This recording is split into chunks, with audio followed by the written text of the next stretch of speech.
The relationship between the United States and Pakistan has traditionally been a complicated one. At times we're friends, sometimes we're not so friendly.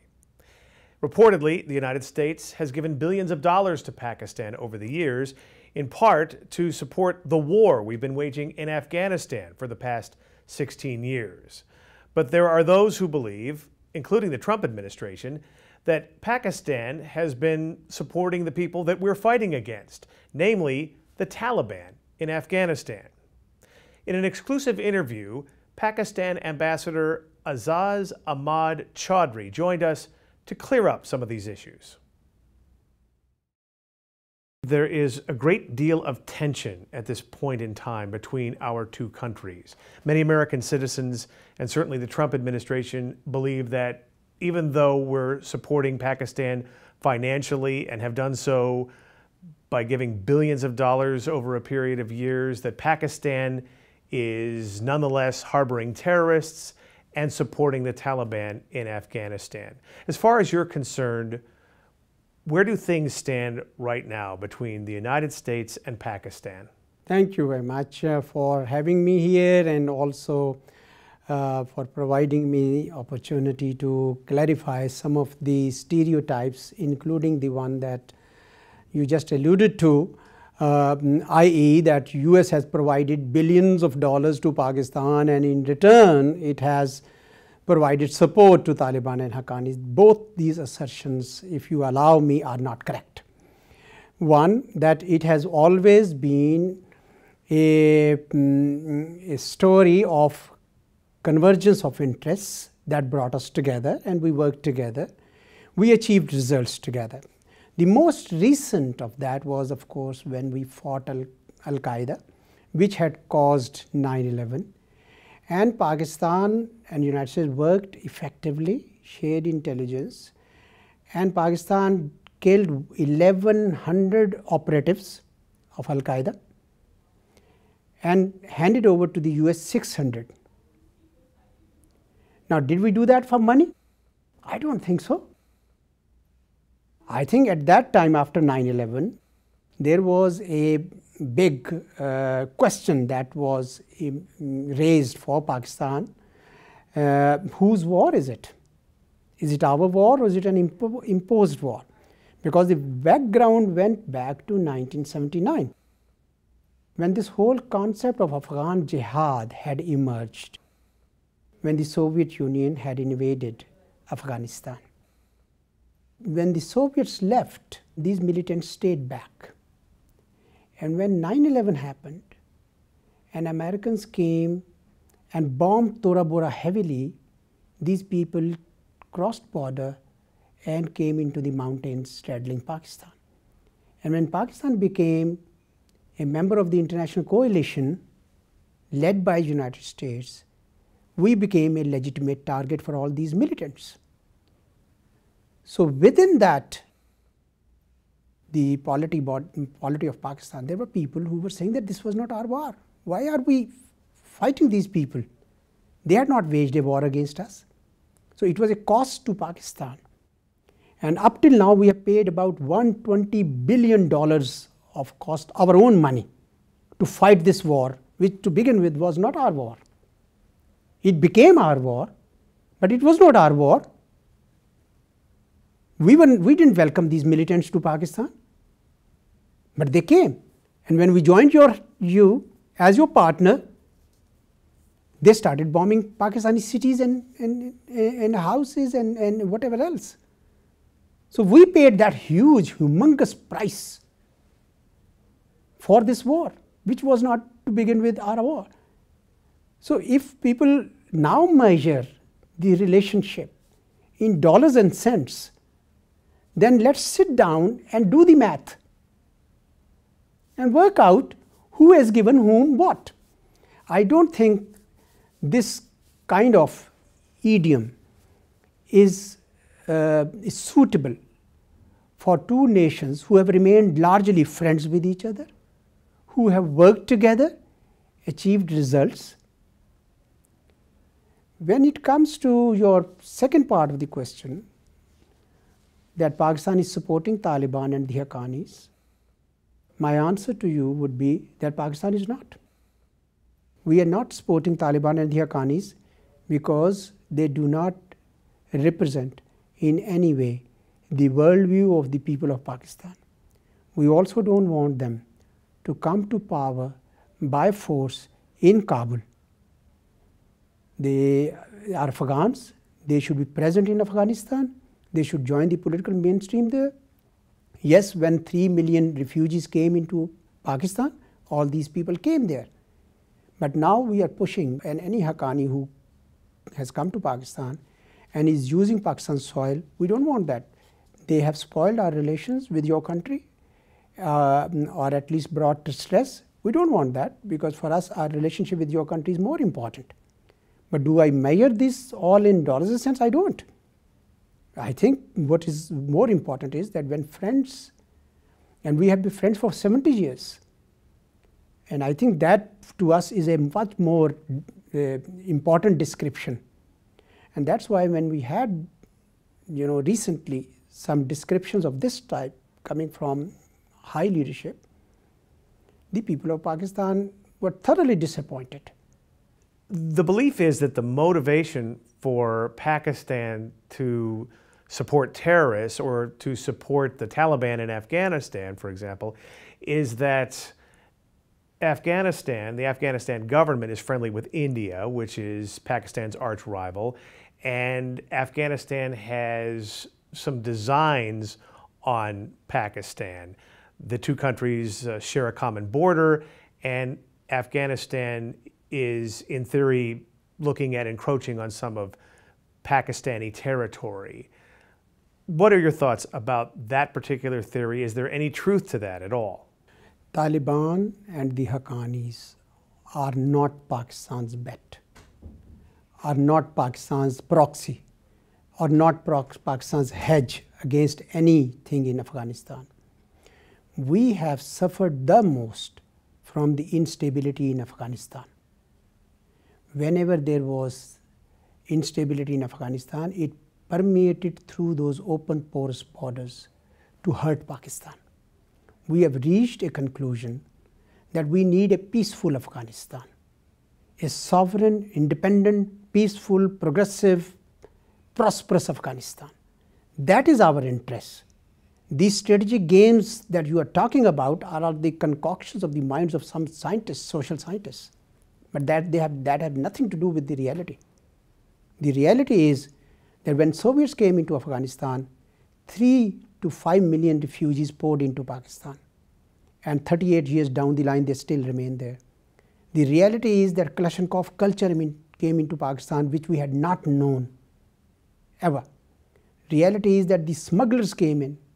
Reality is that this drugs came in, because Pakistan became a transit country for them. We had destroyed opium completely.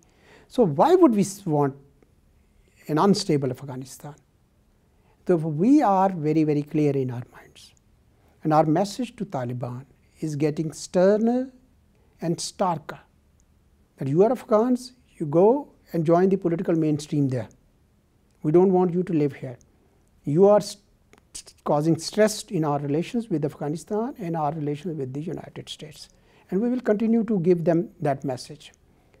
But we are concerned about what India is doing in Afghanistan, or what the Afghan government is allowing India to do in Afghanistan. They have no interest in stabilizing Afghanistan. For them, the strategic issue is Pakistan. And they are following the policy of double squeeze, two-front situation. We have 200,000 troops deployed. It's a massive deployment, 200,000. Even at the peak in Afghanistan, the United States forces and NATO forces touched the figure of 144,000. We have 200,000 troops deployed, and we have another 150,000 on the line of control and border with India. This is a massive expense for Pakistan. So Indians want to keep Pakistan under pressure by doing that. So they are not providing troops in Afghanistan, are they? They're providing spies and advisors only. And you guys need to think about it. So instead of suspecting Pakistan, I think we would probably need to see the realities. Who loses and who benefits? We lose if Afghanistan is unstable.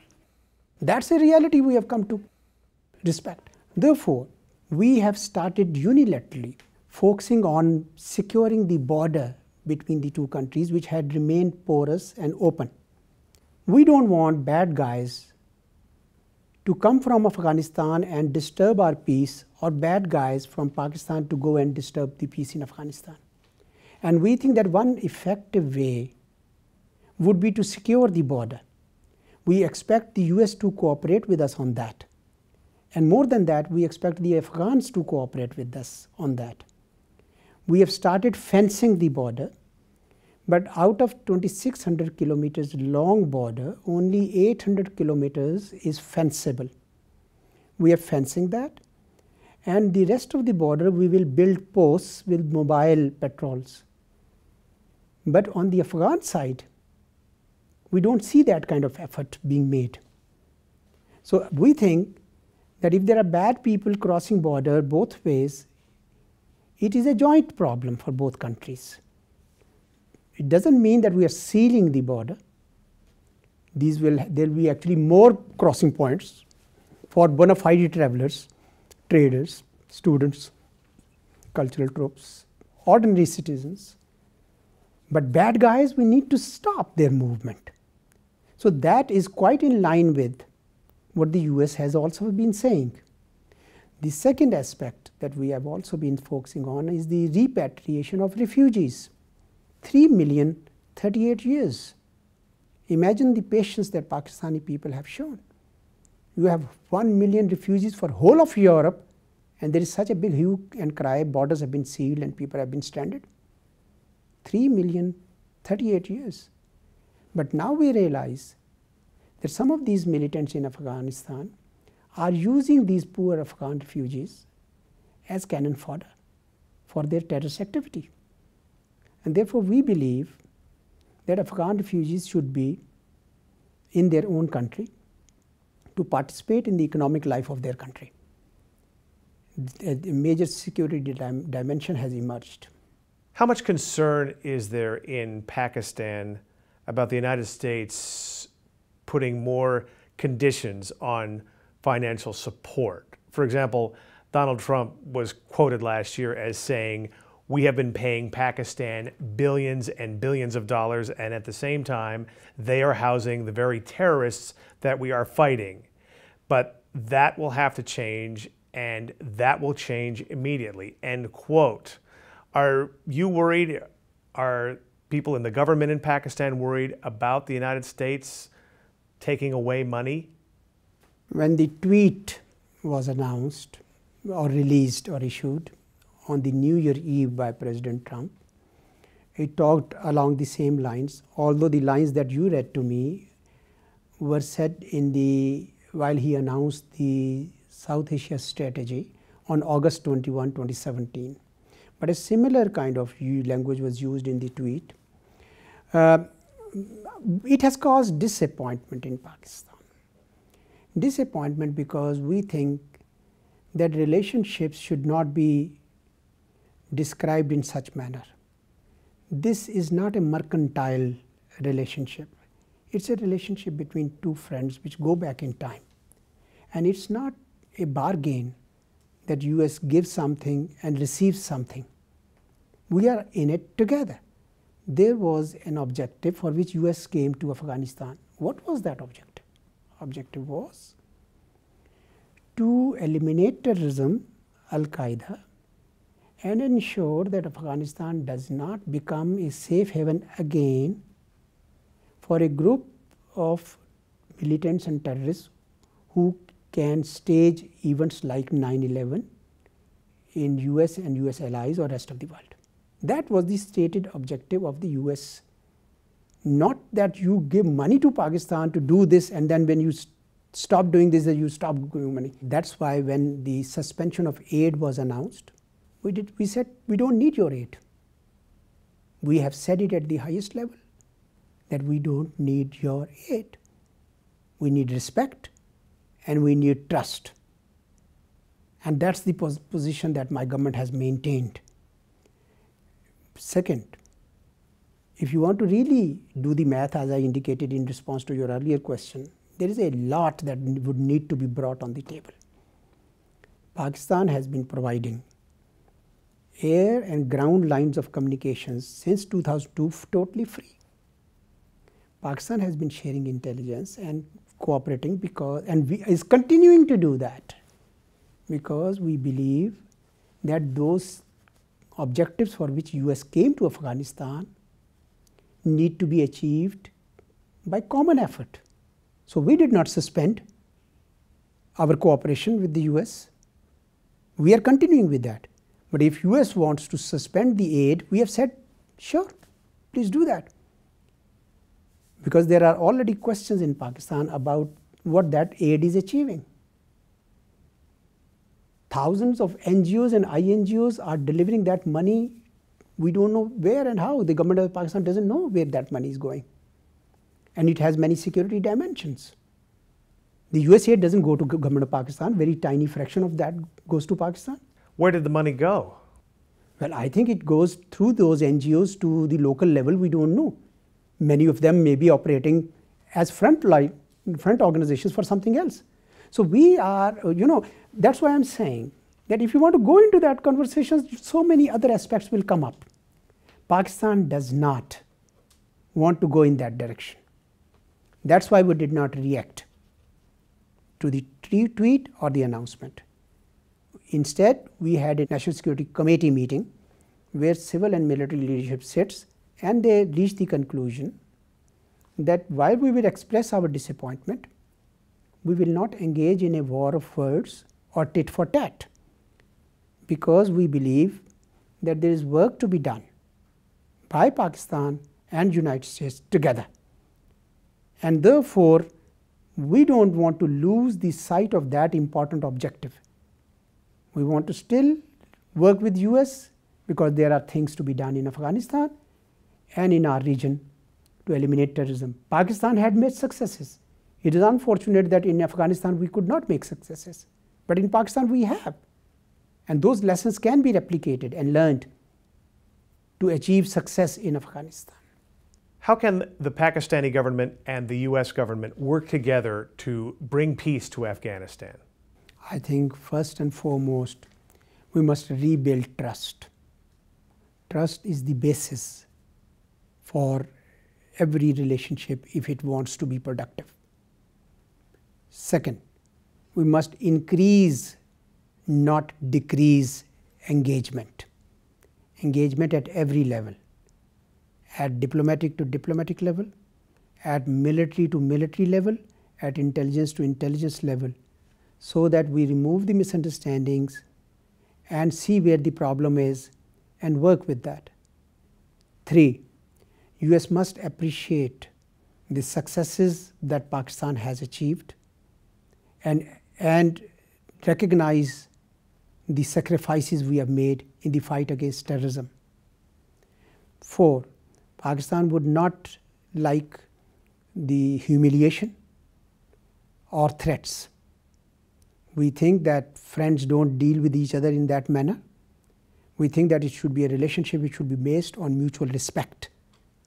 And if steps like the ones that were announced, they are taken, then I'm afraid one thing will lead to the other and the two countries will drift apart.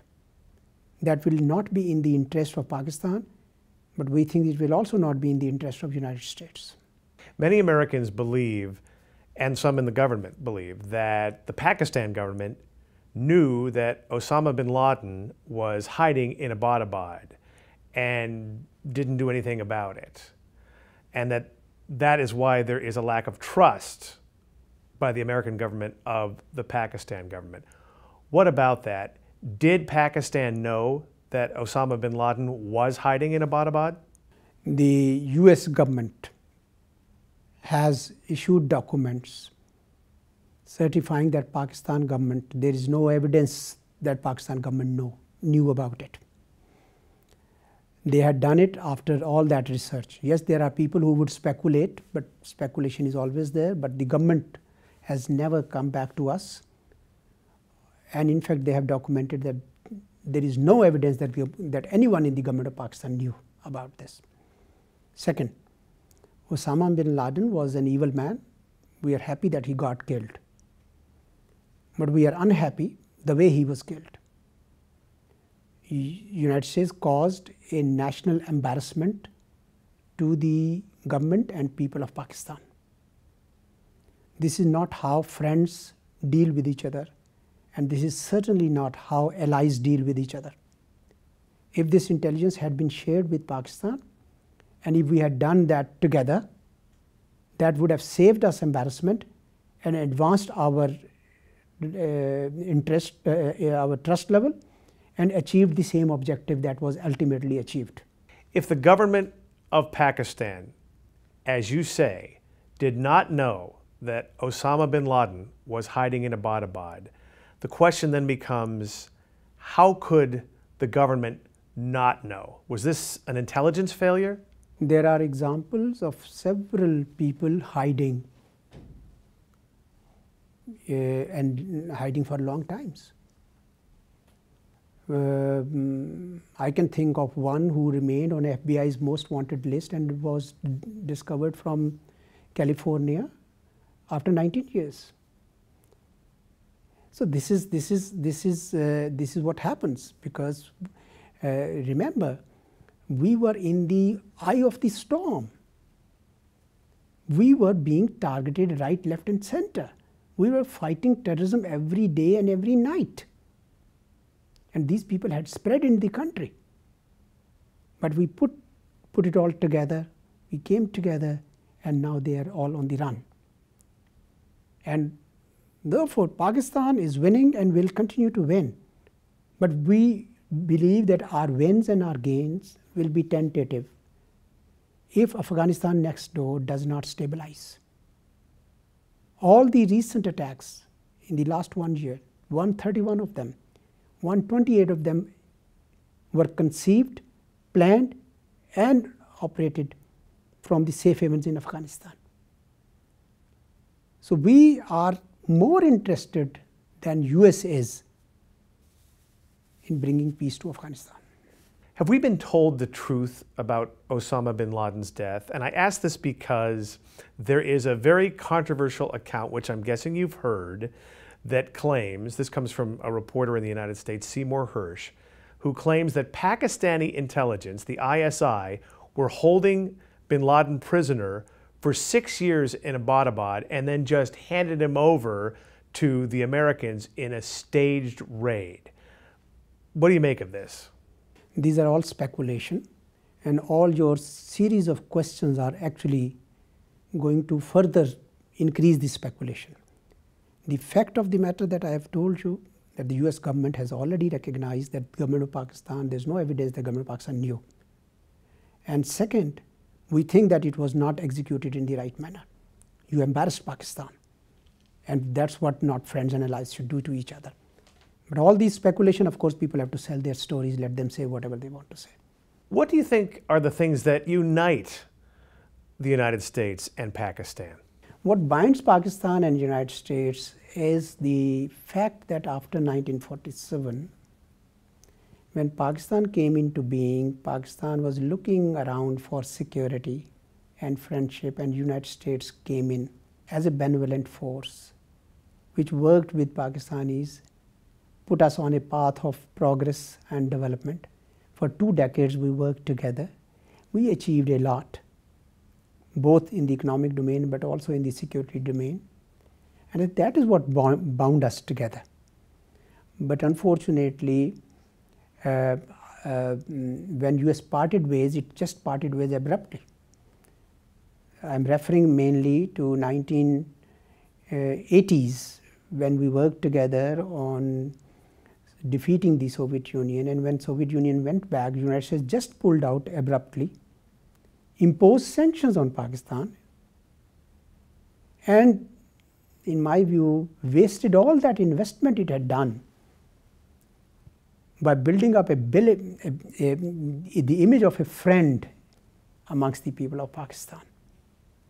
But we survived those sanctions. We lived for another day. And then came 9/11, And suddenly US again became our very good friend. And once Al-Qaeda was decimated, suddenly US says that no, your terrorism fight is not enough. I think ground realities are very, very different. So people of Pakistan believe that this mismatch of expectations has been a reason why we have not been able to continue the friendship in the way that we should be. From Pakistan's side, it's a cultural thing. We sometimes feel that a friend is a friend for life, and that during the period of friendship, we earn certain credits that take us through the period when we are actually having difficulty in relationship. US works different ways, different things. The US believes that it's the interests which bring nations together, and when the interests are not converging, that you are not together. So I think in one way it is a cultural issue. But back in Pakistan, there remains a deep desire to have friendship with US because we believe that for bulk of our history we were friends. It's been just over 10 years since the assassination of Pakistani Prime Minister Benazir Bhutto, the first democratically elected female leader of a Muslim country. How would you assess the impact of that event on Pakistan a decade later? Benazir Bhutto was a great leader of Pakistan, and it was unfortunate that she also fell victim to the same terrorist forces that have been destabilizing our country. This is also one of the high prices we paid in our fight and struggle against terrorism. But we are happy that at the end of the day, we have achieved our objective, put terrorists on the run, and secured our country on our own, from our own resources.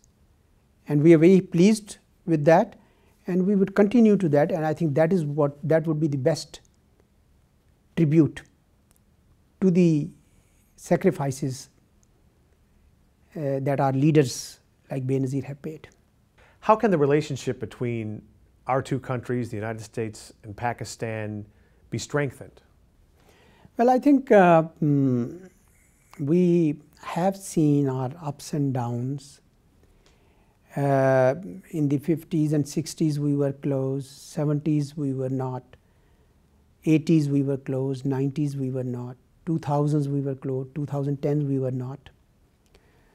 So this wavy pattern indicates to me that it's a resilient relationship, and it will come back right up, because every time it went down it came back up. So I am confident, and I am working for that objective, to remove misunderstandings, to work on areas that unite us, and build on areas that unite us, and to work on areas that don't. So there's work to be done, but blame game will not be the answer. United States and Pakistan have things to do, and if we do that together, we will probably benefit both countries, and if we don't, then both will not. Pakistani Ambassador to the United States, Aizaz Ahmad Chaudhry. Thank you so much for joining us, sir. Thank you for having me. Thank you very much. Okay.